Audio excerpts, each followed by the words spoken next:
In a couple of weeks it will be 3 years since the announcement and start of the limited test of Counter-Strike 2. During this time, many good and bad things have happened. People continue to criticize the highly controversial decisions and inaction of the developers, but last week something happened that people certainly didn't expect. But while you have time, check out SkinsMonkey. Use code GABEN and get up to a $5 bonus. Select a few of your current skins, pick a new one in the same price range and exchange your old and ugly CSGO items to something new and shiny from Counter-Strike 2. Use code GABEN and buy skins much cheaper with a 30 plus 5% top-up bonus. SkinsMonkey, links and my code down below.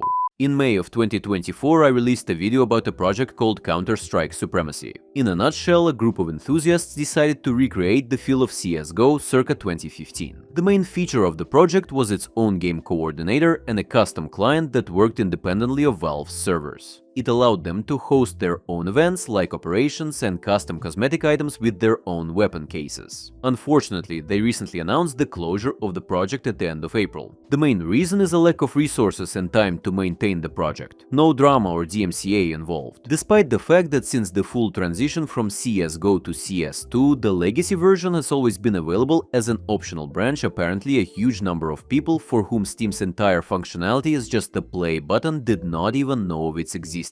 As a surprise for everyone, the Counter-Strike developers released CSGO as a separate game available on Steam only via a direct link. The only difference between the legacy version and the original game is a single space in the name. In the first 24 hours it has already gathered tens of thousands of extremely positive reviews and a peak online of 60,000 players, which shows no signs of dropping. This is quite an interesting phenomenon since the only thing you can do is play on community servers. Essentially it's the same as in CSS and 1.6, so the community quickly catched up and has already hosted dozens of servers. To find them, just open the server browser in Steam, select CSGO, choose the option you want and click connect or copy the IP and enter via the in-game console. Honestly, I still don't quite understand why devs did this at all, but the opportunity to play Danger Zone again, even through such workarounds, made me a little happy. Now let's discuss the new and future updates. First of all, the developers announced that Friday, March 13th is the last day to submit your skins and stickers for the contest. Selecting the winners will obviously take several weeks, and considering that developers stated that all cosmetic items will become part of a future update, we should expect something interesting as early as April.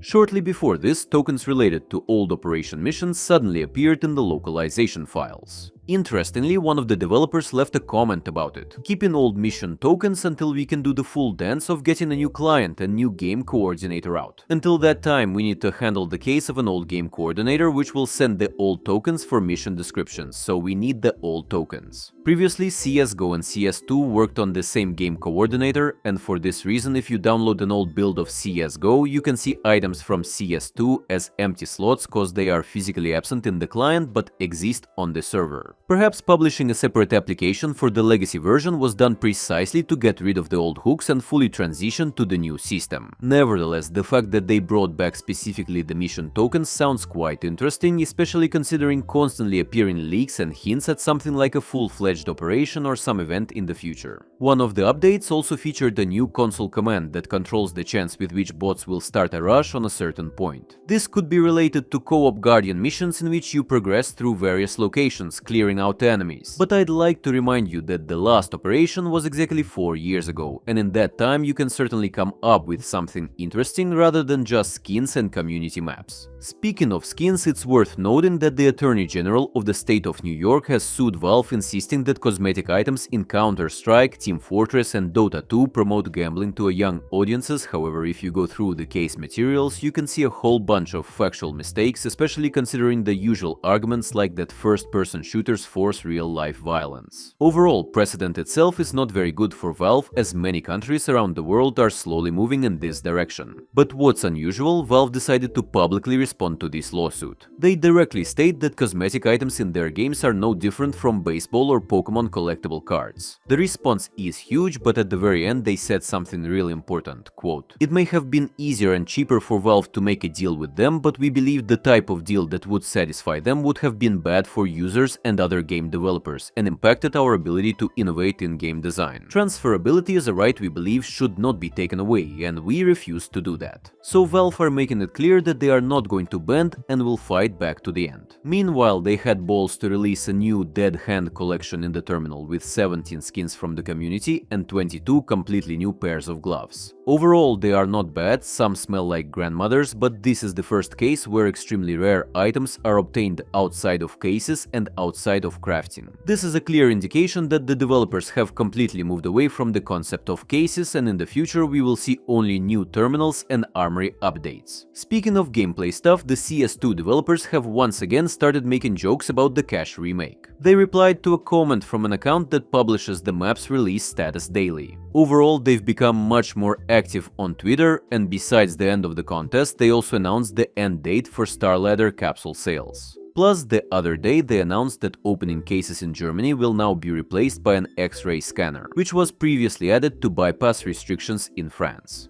Looking at this, it sounds obvious why they changed the payout rules for cosmetic items. If before workshop authors would receive a percentage of sales, now they receive a one-time payment that is dozens of times smaller than previous amounts, and this probably means that the armory doesn't earn the same money as cases, and Valve simply wants to maintain its income level by sharing a smaller amount of the profit. A few months ago, the developers announced the transition of third-person animations to the new Animgraph 2 system. The same thing initially happened with first-person animations, and along with the transition, they updated almost all weapon animations, so we can expect something similar. What's interesting is that recently mentions of weapon inspect sequences appeared in the file responsible for third-person animations. To be honest, it's not very clear how this will work, and when I posted this on Twitter, people rightly criticized the idea, as such change could give players an unfair advantage by allowing them to hide behind corners without their weapons sticking out. However, it seems that this is extremely easy to fix, similar to how they switch hands. So if you start to inspect the weapon, you will need to wait a bit before starting to shoot. However, besides small updates in the scripting system for community maps, the only significant update is the change on Inferno's A plant, where Graveyard was blocked out and the balcony was a bit widened. So let's keep our fingers crossed for something interesting in April, and leave a comment with a glove emoji if you watched this far.